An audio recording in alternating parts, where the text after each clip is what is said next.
So there was two important studies that were presented at this year's ASH examining the specific role of consolidation post-transplant in the treatment of multiple myeloma.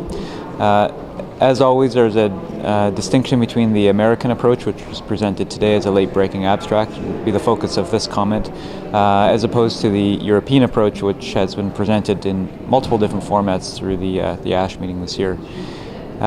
The question is important, though, for the Canadian landscape. It's something that has not made its way into our standard practice, but there are a few centers out there that do incorporate consolidation for a variety of reasons.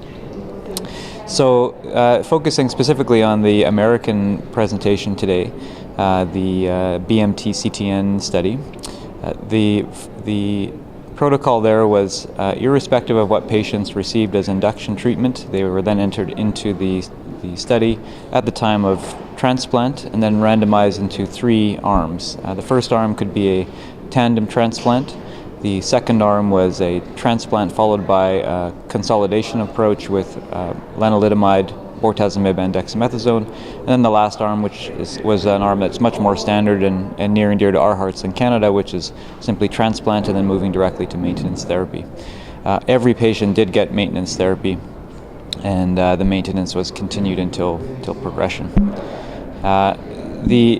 Basically, the take-home message from the American presentation today was that the progression-free survival, which was the primary endpoint and was to be estimated at around 38 months, was not different irrespective of the group that the patients were randomized to, which is interesting. And at first glance, it does sort of question the potential utility of consolidation at any time.